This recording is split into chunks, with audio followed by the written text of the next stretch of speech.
kelihatan bapak-bapaknya gampang banget kayak naik turun tangga, tapi setelah dicoba ini susah nyari pijakan dan benar-benar licin. Aduh, kebayang mereka setiap hari kayak gini. Satu tahun itu udah sampai 200.000 Pak transport.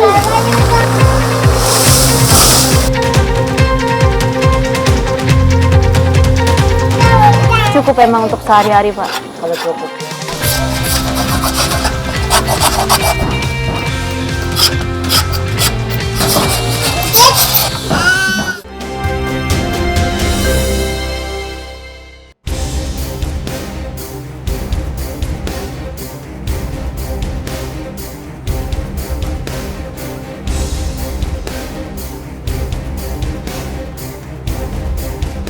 Perjalanan kami mulai dengan menggunakan mobil dari kota Waingapu.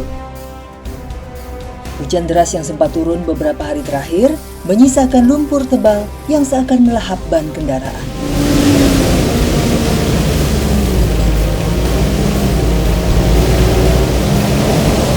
Di salah satu titik kami menemukan dua mobil pickup yang terjebak. Berkali-kali mencoba untuk melewati tanjakan ini, namun berkali-kali pula gagal.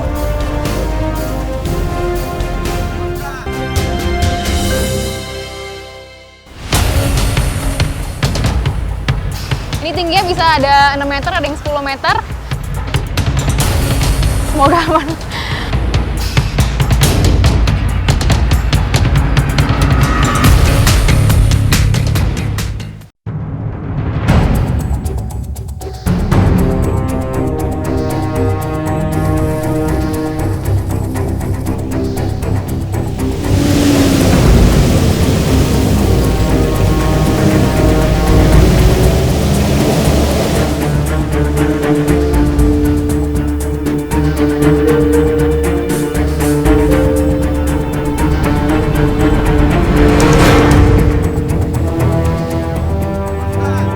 Salah satu pickup bahkan sudah 1 malam penuh terhenti di sini. Tanpa bantuan tali dan kendaraan lain, mereka tidak bisa berbuat apa-apa. Kami pun memutuskan untuk membantu kedua kendaraan yang terjebak. Erik, sopir kami, mulai mengikat tali di bagian depan pickup yang kemudian dikaitkan ke mobil double gardan yang kami tumpangi. Mobil mulai ditarik melawan lumpur tebal yang mencekram ban.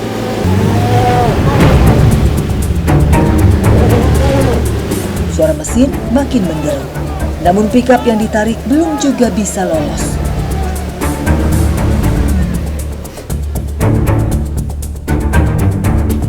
Barulah setelah upaya ketiga, mobil pickup bisa melewati tanjakan sampai ke atas.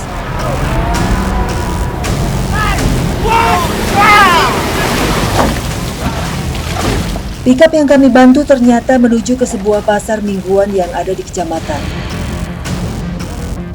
Terjebak berjam-jam pun pastinya akan membuat mereka tiba di pasar terlalu siang. Namun, ini bukan pertama kalinya bagi Ibu Erna berhadapan dengan jalan hancur seperti ini. Kalau orang di sana kalau susah oto juga, kalau sudah begini susah sekali oto. Tapi kalau ke sana nyampe kesiangan nggak nih Bu? Ya kesiangan sudah, kalau tidak ada orang pulang sudah. Tapi kalau itu langganan pasti mereka tunggu, karena itu garam, macam ke apa sirip pinang begitu keperluan mereka. Berarti kalau kosong ini udah lewat sini pulang lagi gitu Bu? Pulang ini sudah lewat. Ya ini sudah terlalu sedih juga, kita mau menangis juga susah. Kita ya Tuhan, ya Allah ya mau bagaimana sudah terpaksa sudah begitu. Sangat miris menyaksikan jalan utama provinsi dengan kondisi seperti ini. Keberadaan jalan ini sangat vital karena merupakan akses utama yang menghubungkan warga di Kecamatan Tabundung dengan ibu kota kabupaten. Kami melanjutkan perjalanan menuju desa. 3 jam perjalanan dari Waingapu akhirnya mengantar kami sampai ke kota Kecamatan Tabundung. Perjalanan belum usai. Dari sini kami harus melanjutkan perjalanan menggunakan sepeda motor.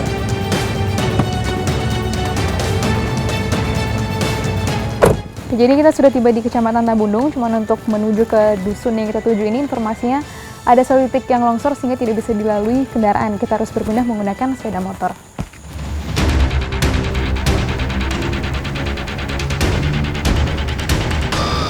Tanpa menunggu lama, motor langsung tancap gas menuju pintu Hurani. Kali ini, jalur perbukitan menanjak dan menurun bergantian harus kami lalui. Aspal rusak dan berlubang menjadikan rintangan perjalanan kami semakin lengkap. Kami harus melaju dengan hati-hati, apalagi kubangan-kubangan air cukup besar tampak di sana-sini. Sepeda motor mencoba untuk menerobos sungai sedalam 1 meter ini secara bergantian.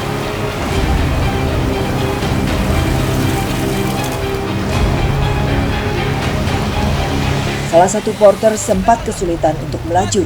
Motor yang dikendarainya tiba-tiba saja mogok.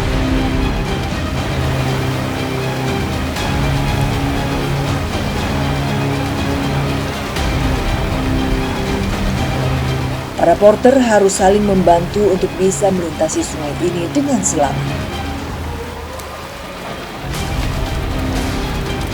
Saya pun memutuskan untuk turun dan melalui sungai dengan berjalan kaki.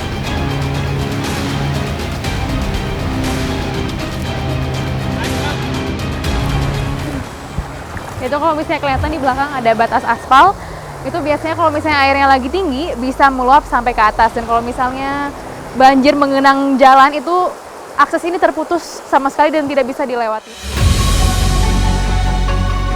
Setelah tertunda cukup lama, kami pun bisa melanjutkan perjalanan.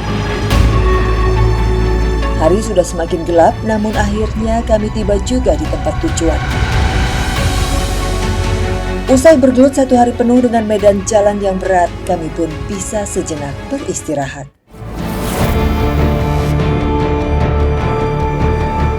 Kali ini saya mencoba mengikuti Pak Domingus dan Daniel yang hendak beraktivitas hari ini.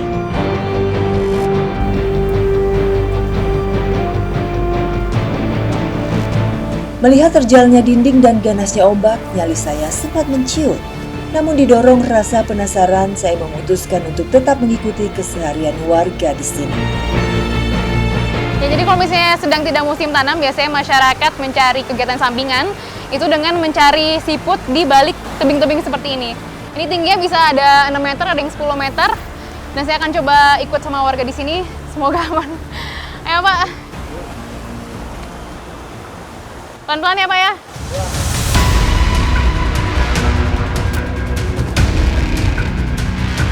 Masih berada di pasar, saya sudah kebingungan di mana harus memijakkan langkah pertama. Permukaan dinding begitu licin, tidak ada banyak ruang untuk bisa meletakkan telapak kaki. Saya pun mengikuti arahan Domingus yang sudah ahli. Perlahan, saya pun ikut memanjat ke bagian atas tebing. Permukaan dinding tebing begitu sempit dan tajam.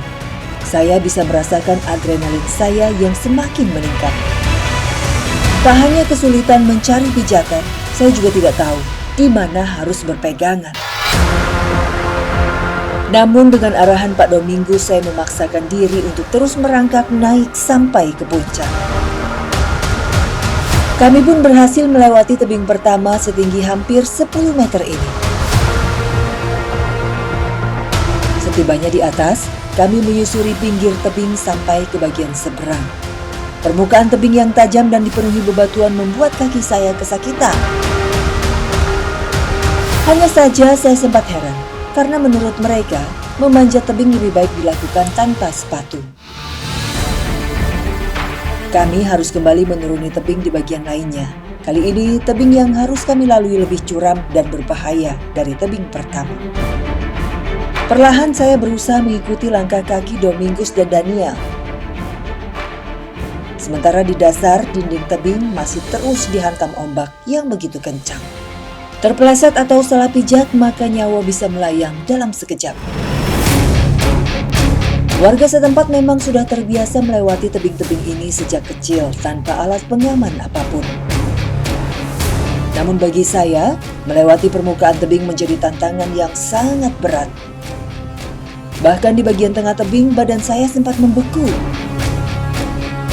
Saya tidak tahu di mana harus melangkahkan kaki karena tidak bisa melihat pijakan di bawah saya. Semakin mendekati dasar, permukaan dinding pun semakin licin. Akhirnya saya harus dibantu beberapa warga lain untuk bisa menuruni tebing dengan selamat.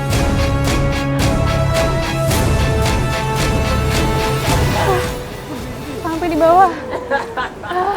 Dari atas mungkin kelihatan bapak-bapaknya gampang banget kayak naik turun tangga, tapi setelah dicoba ini susah nyari pijakan dan benar-benar licin. Aduh, kebayang mereka setiap hari kayak gini. Ini masih kemana lagi nih, Pak? Mau ke sana ya. Dan perjalanan belum selesai ternyata. Oke, baik kita lanjut.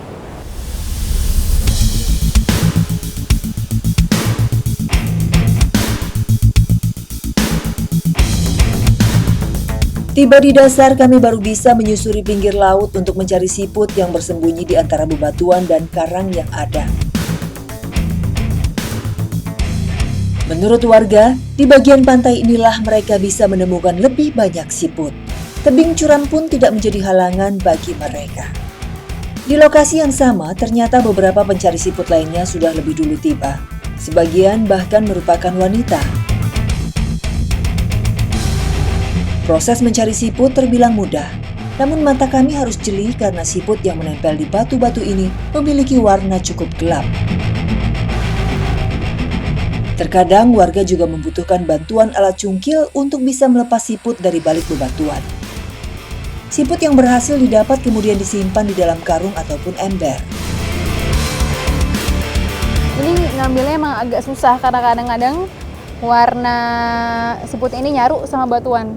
Dan ini dia yang dicari sama warga di Pinduhurani, melewatin pinggir tebing yang curam demi siput ini. Oke, kalau di sana nggak ada ya, Pak ya? Ada. Warga Pinduhurani bisa menghabiskan waktu berjam-jam mencari siput. Biasanya hasil yang mereka bawa untuk konsumsi makan sehari-hari. Saat cuaca dan jalan menghalangi aktivitas perekonomian, merupakan saat bagi warga untuk harus bergantung pada alam untuk bisa bertahan. Kenapa mau nyari siput di sini? Untuk Makan jual, buat. tadi untuk makan. Kalau Bapak? Sama buat makan. Tidak takut kayak itu naik-naik tebing kayak gitu? Tidak, sudah biasa. Sudah biasa. Dan musim apa baru bisa cari siput? Musim hujan, musim kemarau juga bisa. Juga bisa ya? Berarti sepanjang tahun bisa cari siput? Bisa.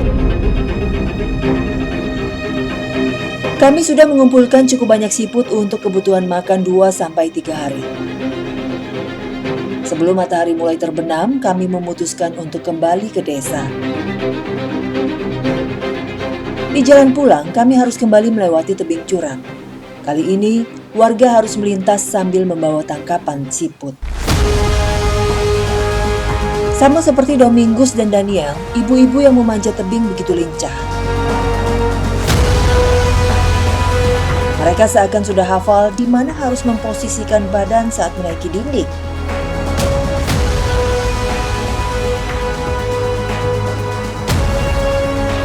Bagi saya, yang baru pertama kali memanjat tebing sangatlah tidak mudah.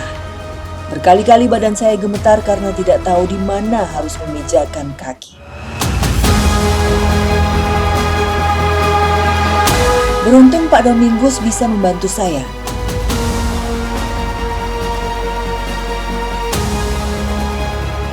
Dengan susah payah dan penuh perjuangan, akhirnya kami bisa melewati tebing dan tiba di bagian seberang dengan selamat.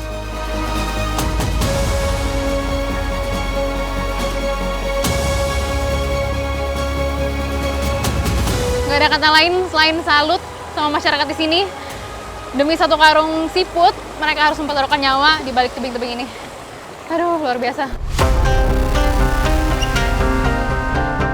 Desa dengan lokasi jauh dari hiruk-pikuk perkotaan membuat warga di Pinduhurani juga hidup tertutup dari dunia luar. Salah satu indikasinya adalah tidak adanya jangkauan sinyal telekomunikasi di desa. Untuk bisa mendapatkan sinyal telepon, mereka harus berjalan sekitar 1 km menanjak perbukitan. Ya, jadi sama seperti kebanyakan daerah pelosok di Indonesia, di Kecamatan Tabundung, Dusun Pinduhuran ini pun masyarakat juga masih kesulitan sinyal telekomunikasi. Nah, mereka kalau misalnya ingin menelpon atau SMS ke keluarga yang ada di luar kota, mereka mencari titik di ketinggian. Ini salah satunya ada di puncak gunung di dekat dusun mereka. Kita akan lihat seperti apa perjalanannya untuk bisa mendapatkan sinyal telepon di sini.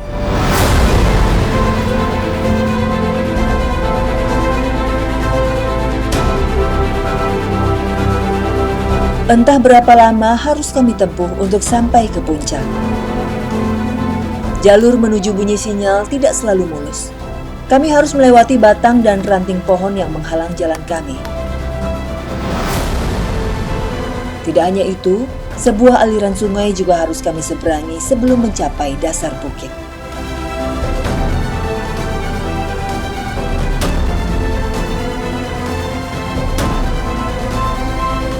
Jalan setapak dengan rerumputan yang lebat harus kami lalui. Kemiringan bukit yang curam pun membuat saya kesulitan untuk mengatur nafas. Namun kami harus terus melangkah agar bisa sampai di puncak bukit. Dan akhirnya kami sampai juga ke puncak bukit ini. Arlin langsung menghubungi beberapa keluarganya yang berada di luar kota.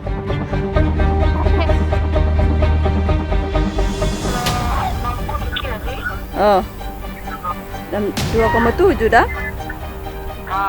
Hmm.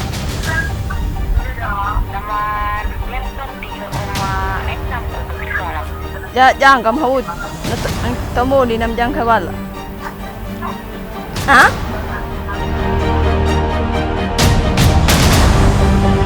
Desa Pinduhurani adalah potret pembangunan yang tidak merata di tanah air. Buruknya infrastruktur tak hanya menjadikan mereka menjadi masyarakat tertinggal, namun juga sulit untuk memperbaiki taras ekonomi mereka.